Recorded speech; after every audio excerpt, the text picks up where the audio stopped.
Okay, the Germans have 63 IPCs to spend. They're going to spend 8 on 2 artillery, 9 on 3 infantry, 36 on 6 tanks, so 18 and 18, and then 10 on a new fighter.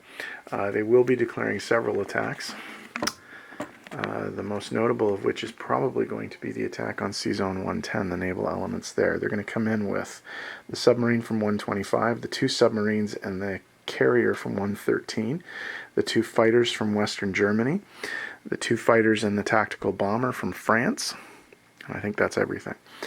Okay, Holland, Belgium will be attacked using 2 infantry and 2 artillery from Western Germany. Eastern Poland will be attacked using the tank from Germany and 4 of the fighters from Leningrad. Western Ukraine will be attacked, but it's only an air attack with 2 tactical bombers coming in, and both using their target select on that piece. Although obviously there will be no taking of the territory. They do want to get rid of the piece. Smolensk, obviously this is a bit of overkill. This is just for positioning's sake.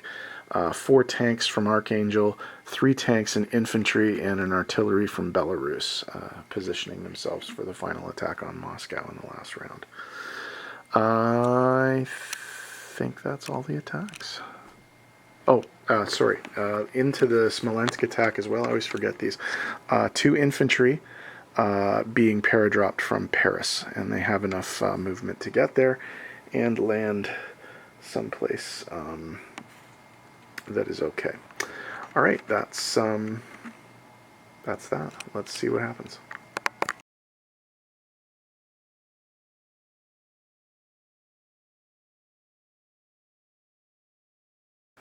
Okay, this is the attack on C-Zone 110. The Germans are coming in with the Graf Zeppelin aircraft carrier,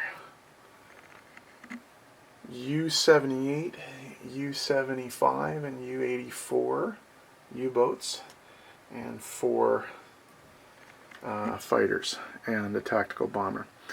The Allies are defending with 2 British transports, the HMS Invicta and the HMS Ulster Monarch, 2 Canadian transports, the HMCS Prince David and the HMCS Prince Henry, a Soviet submarine, K-23, a British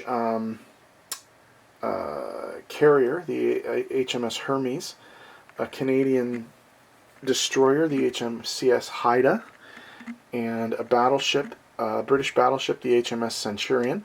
The Hermes has a fighter on board, and the French have elected to scramble from the UK airbase. Okay, there is a battleship here, so we do get anti-aircraft shots. Let's see if any of them hit. No hits, which is good news for the Germans. Okay, so we have 3 submarines. There is a destroyer in the battle, so they don't get first shots. So that's 3 2s, 4 3s, and a 4. Oh, bugger. Hold on. This cup is break. Oh, that's a very good first roll. 5 hits. 5 hits. Okay, so we'll kill the carrier. That's 2. We will damage the battleship. That's 3. And we will lose the submarine. That's 4. And I guess we will have to lose the Canadian destroyer. Oh well. Okay, defense.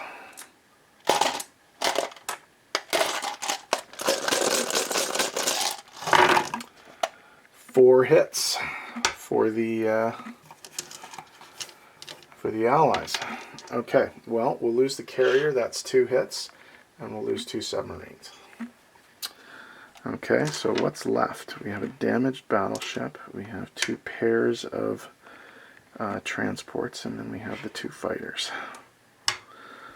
Okay, All right, so we have one of these left. So we do have to target something, and there's only one boat. Well, I suppose we could technically target a transport, but we're going to target the damaged battleship. And we hit it. Okay, so the battleship is out of the game. And the rest of it is just trying to get the planes and the transports. 3 hits, so that's 2 of the planes and 1 of the Canadian transports. So in terms of... Oh, now here's the thing though, we have to roll... The plane hits can only hit planes because they can't hit the subs anymore because the destroyer's gone. So we have the 2 1s and the 2 4s. So if the red dice hit, it's planes.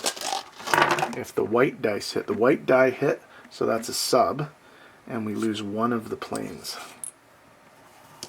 Of course we're going to keep going.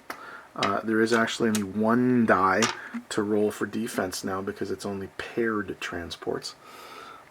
So we have 3 of these and 1 of these.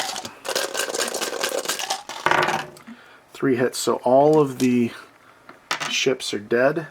The pair does get to roll a defense though, and it misses. Okay, so the C zone is cleared, and 4 of the 5 planes involved survived. Very, very good outcome for the Germans. Okay, the battle for Holland, Belgium. Let's switch cups here. This one's dead. Battle for Holland, Belgium. 2 infantry, 2 artillery. 1 hit. Infantry, artillery. No hits. Hit. Okay, Germany takes the territory with no casualties.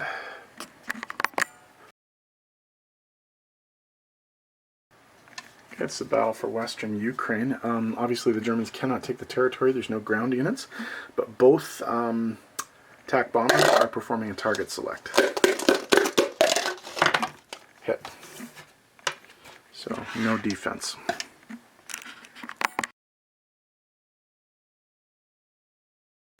Okay, this is the attack on eastern Poland. We have 4 fighters and a heavy tank. 4 hits, they only need 2, so these units are wiped out, but they do get a chance to respond.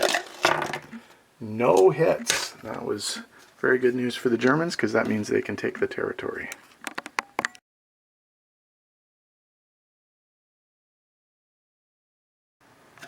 Okay, it's the attack on Smolensk. 2 paratroopers at 1, artillery and infantry support, and 7 tanks. This is a no-brainer, but yeah, he's dead about 6 times. And no defense, so Germany doesn't lose a man. Okay, non-combat moves. Here we go. The planes that participated in the attack on C-Zone 110 are all going to land back in Paris. 3 infantry from Western Germany are going to go to Paris. The infantry from Northern Italy is going to go to Paris. 1 of the infantry from Western Germany is going to be railed to Yugoslavia. 1 of the infantry from Germany is going to be railed to Bulgaria.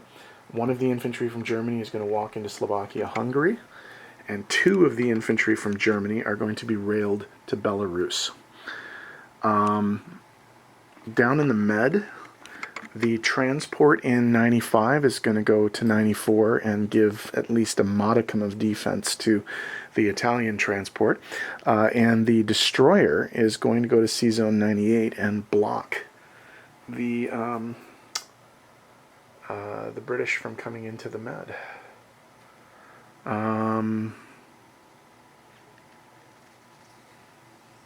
Okay. Other things. The planes, all of the planes that were involved in the various attacks here are going to land in Belarus. The anti-aircraft artillery from Belarus is going to move forward into Smolensk. This one's going to stay there, though. Okay, that should be it. Let me tidy this up, and we'll see what happens next.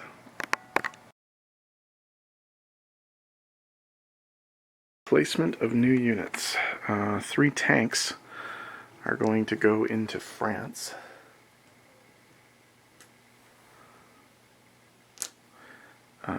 Two artillery, 3 infantry, and a fighter are going to go into Western Germany.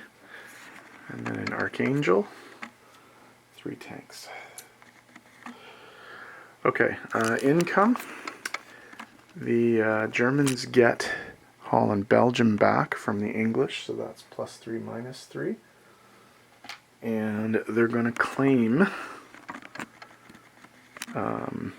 Eastern Poland and Smolensk from Russia. Okay, so that's 5 in total. So they go from 39 to 44 at the expense of 2 from the Russians, which takes them from 32 to 30, and 3 from the British, which takes them from 35 to 32.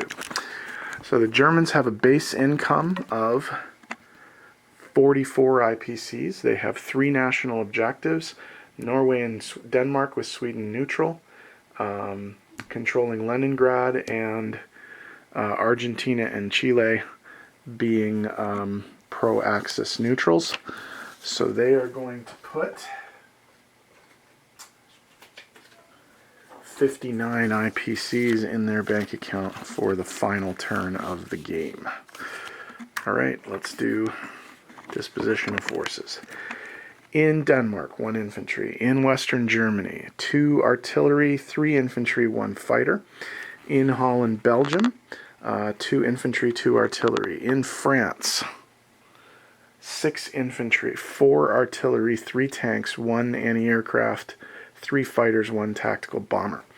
In C-Zone 94, 1 transport. In C-Zone 98, 1 destroyer. In Yugoslavia, 1 infantry. In Bulgaria, 1 infantry. In Slovakia, Hungary, 1 infantry. In Eastern Poland, 1 tank. In Belarus, we have 1 air transport, 2 infantry, 4 fighters, 2 tactical bombers. In Archangel, 1 anti-aircraft, 3 tanks. And in Smolensk, 7 tanks, 3 infantry, 1 artillery, 1 anti-aircraft artillery. So obviously we're gearing up for the attack on Moscow. On the last turn, we'll see if the Russians can hold it and defend it with enough infantry. See how it works. That's their only hope, is to defend that. So we'll see what happens. They have successfully defended Ukraine, Stalingrad, all of that stuff. So we'll see what happens next. Okay. Who's up next? UK, I think. Yeah, UK turn 4 is next.